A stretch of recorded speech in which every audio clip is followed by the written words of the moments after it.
नमस्कार दोस्तों, मैं सत्यनारायण आपका मेरे चैनल में स्वागत करता हूं। I hope so you will be fine. आज हम बात करने वाले हैं भगवत गीता के 15वें अध्याय के संस्कृत अनुवाद के बारे में। Today I am talking about the Bhagavad Gita chapter 14 Sanskrit अनुवाद। तो इससे पहले मैं आप लोगों को बता दूं कि मेरी भगवत गीता सार की वीडियो अलग हैं और भगवत गीता सार संस्कृत अनुवाद की वीडियो अलग हैं। यदि आप मेरे चैनल पर पहली बार आए हैं, कृपया करके लाइक और सब्सक्राइब का बटन जरूर प्रेस करें और मेरी अन्य वीडियो है वो भी जरूर सुनें, क्योंकि भगवत गीता श्री कृष्ण के मुखारविंद से निकली हुई वो अमृतवाणी है जिसे सुनने मात्र से ही मनुष्य का मन तृप्त हो जाता है और अधोगति को प्राप्त होता है।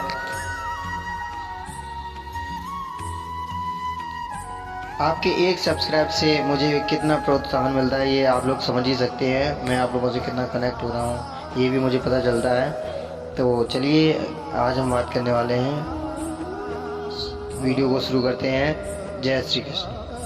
अतः पंचदशोऽध्यायः। श्री भगवान उवाच। ऊर्ध्वमूलमदः शाखं स्वस्थं प्रायुर्व्ययं छन्दसि यस्य पारणिनि यशस्तं वेद स वेदवित्। श्री भगवान बोले, आदि पुरुष परमेश्वर रूप मूल वाले और ब्रह्मा रूप मुख वाले शाखा वाले जिस संसार रूप पीपल के वृक्ष को अविनाशी कहते हैं तथा वेद जिसके पत्ते कहे गए हैं, उस संसार रूप वृक्ष को जो पुरुष मूल सहित तत्व से जानता है वह वेद के तात्पर्य को जानने वाला है। अधश्चोर्ध्वं प्रस्तास्य शाखा गुण प्रवर्धा विषय प्रवाला अधश्च मूल्यान संतानानि कर्म बुद्धीन मनुष्य लोके।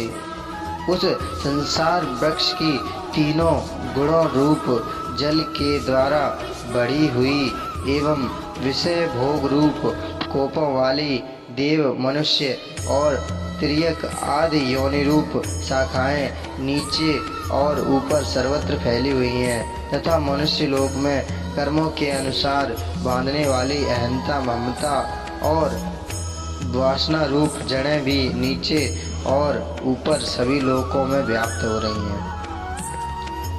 न रूपमस्य तथोपलभ्यते नान्ता न चार्दिन च संप्रतिष्ठा वास्वत्थमेनं सुवीर्णमूल मसंगसस्तेन दृढ़ेन चित्वा ततः पदं तत्परमार्गगतव्यम् यस्मिन् ता न निर्वदन्ति भूय तमेव चाद्यं पुरुषं प्रपद्ये यतः प्रवृत्ति प्रसृता पुराणी।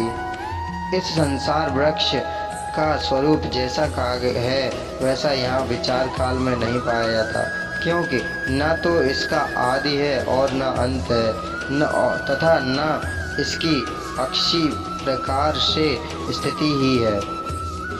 इसलिए इस अहंता ममता और वासना रूप अति दृढ़ मूलों वाले संसार रूप पीपल के वृक्ष को वैराग्य रूप शस्त्र द्वारा काटकर उसके पश्चात उस परम पद रूप परमेश्वर को भली भांति खोजना चाहिए, जिसमें गए हुए पुरुष फिर लौटकर संसार में नहीं आते और जिस परमेश्वर से इस पुरातन संसार वृक्ष की प्रवृत्ति विस्तार को प्राप्त हुई है उसी आदि पुरुष नारायण के शरण में हूँ। इस प्रकार दृढ़ निश्चय करके उस परमेश्वर का मनन और निधिध्यासन करना चाहिए। निर्माण मोहाजित संग दोषा आध्यात्म नित्या विनिवृत्ति कामा द्वंद्वे विमुक्ता सुखद खसंगे गर्चमूर्त्यम मूढ़ा पर पदमं व्ययम तथा। जिसका मान और मोह नष्ट हो गया है, जिन्होंने आसक्ति रूप दोष को जीत लिया है, जिनकी परमात्मा के स्वरूप में नित्य स्थिति है और जिनकी कामनाएं पूर्ण रूप से नष्ट हो गई हैं, वे सुख दुख नामक द्वंद्वों से विमुक्त ज्ञानी जन उस अविनाशी परम पद को प्राप्त होते हैं। न तद्भास्यते सूर्यो न शंको न पावकः यद्गत्वा न निबृंदन्ते तत्धाम परमं मम। जिस परम पद को प्राप्त होकर मनुष्य लौटकर संसार में नहीं आते, उस स्वयं प्रकाश परम पद को न सूर्य प्रकाशित कर सकता है और न चंद्रमा न ही अग्नि ही। वह मेरा ही परम धाम है। ममेवांशो जीवलोके जीवभूत सनातन मनः पषष्ठानि निद्राणि प्रकृतिस्थानि कर्षति। शरीरं यद्वाप्नोति यच्चादमुत्सरीश्वर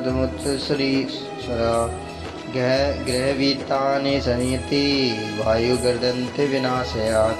श्रोत्रं चक्षुस्पर्शनं च रसनं घ्राणेरुच्च अधिष्ठाय मनश्चाय विषयानुपसेवते। इस देह में यह सनातन जीवात्मा मेरा ही अंश है और वही इस प्रकृति में स्थित मन और पांचों इंद्रियों को आकर्षित करता है। वायु गंध के स्थान से गंध को जैसे ग्रहण करके ले जाता है, वैसे ही देहादि का स्वामी जीवात्मा भी जिस शरीर का त्याग करता है उससे इस मन सहित इंद्रियों को ग्रहण करके फिर जिस शरीर को प्राप्त होता है उसमें जाता है। यह जीवात्मा श्रोत्र चक्षु और त्वचा को तथा रसना घ्राण और मन को आश्रय करके अर्थात इन सब के सहारे से ही विषयों का सेवन करता है। उत्क्रमा कामंतम स्थितिम वापिम भोजानम वा गुणाविंतमम विमूढ़ानानुपश्यन्ति पश्यन्ति ज्ञान चक्षुषः। शरीर को छोड़कर जाते हुए को अथवा शरीर में स्थित हुए को अथवा विषयों को भोगते हुए को, इस प्रकार तीनों गुणों से युक्त हुए को भी अज्ञानी जन नहीं जानते। केवल ज्ञान रूप नेत्रों वाले विवेकशील ज्ञानी ही तत्व से जानते हैं। यतन्तो योगिनश्चैनं पश्यन्ते आमं व्यवस्थितं यतन्तो पृथग्यात्माकृतात्मानो नैनं पश्यन्ति चेतसः। यत्न करने वाले योगीजन भी अपने हृदय में स्थिर इस आत्मा को तत्व से जानते हैं, किंतु जिन्होंने अपने अंतःकरण को शुद्ध नहीं किया है, ऐसे अज्ञानी जन तो यत्न करते रहने पर भी इस आत्मा को नहीं जानते। यदादिदिग्यतं तेजो जगद्भास्यतेऽखिलं यच्चन्द्रमासि यच्चगानो यच्चेतो विद्वामकाम्। सूर्य में स्थित जो तेज संपूर्ण जगत को प्रकाशित करता है तथा जो तेज चंद्रमा में है और जो अग्नि में है, उसको तू मेरा ही तेज जान। गामवास्य च भूतानि दारम्य मोजसा गुणा उष्णामि चौषधि सर्वा सोमो भूत्वा रसात्मका।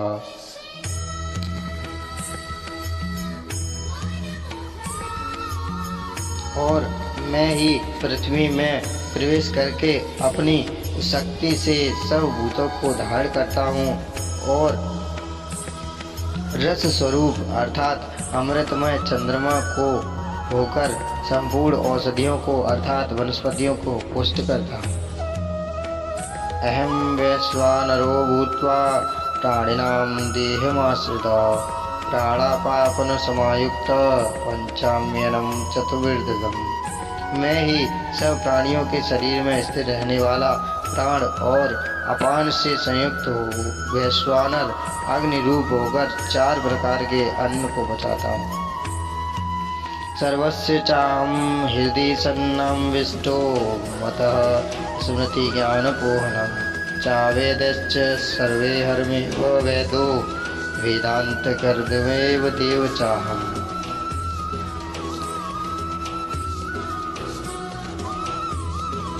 मैं ही सब प्राणियों के हृदय में अंतर्यामी रूप से स्थित हूँ तथा मुझसे ही स्मृति ज्ञान और अपोहन होता है और सब वेदों द्वारा मैं ही जानने के योग्य हूँ तथा वेदांत का कर्ता और वेदों को जानने वाला भी मैं ही हूँ।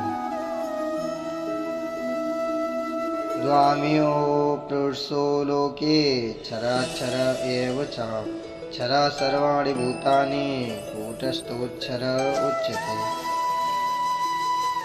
इस संसार में नाशवान और अविनाशी भी ये दो प्रकार के पुरुष हैं। इनमें संपूर्ण भूत प्राणियों के शरीर तो नाशवान और जीवात्मा अविनाशी कहा जाता है। उत्तम पुरुषत्वन्य परमो देवदात यो लोकत्र मार्विष्य विवर्त विवेय ईश्वर। इन दोनों से उत्तम पुरुष तो अन्य ही है, जो तीनों लोकों में प्रवेश करके सबका धारण पोषण करता है। एवं अविनाशी परमेश्वर और परमात्मा इस प्रकार कहा गया है। यस्माक्षरमतीतो हम क्षरादपि चोत्तम अतिसोमि लोके वेदे चापरथि पुरुषोत्तमः। क्योंकि मैं नाशवान क्षण वर्ग क्षेत्र से तो सर्वथा अतीत हूँ और अविनाशी जीवात्मा से भी उत्तम हूँ, इसलिए लोक में और वेद में भी पुरुषोत्तम नाम से प्रसिद्ध है। यो मामेव सम्मूढ़ो जानाति पुरुषोत्तमम् सः सर्वविद भजति मां सर्वभावेन भारत। जो ज्ञानी पुरुष मुझको इस प्रकार तत्व से पुरुषोत्तम जानता है, वह सर्वज्ञ पुरुष सब प्रकार से निरंतर मुझ वासुदेव परमेश्वर को ही भजता है। इति गुहितं शास्त्रमिदमुक्तं मया नघ एतद्बुद्ध्वा बुद्धिमानस्य कृतश्च भारत। हे निष्पाप अर्जुन, इस प्रकार यह अति रहस्ययुक्त गोपनीय शस्त्र मेरे द्वारा कहा गया। इसको तत्व से जानकर मनुष्य ज्ञानवान और कृतार्थ हो जाता है।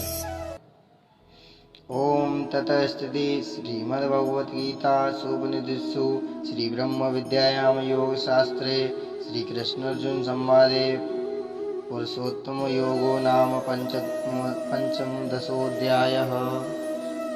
जय श्री कृष्ण।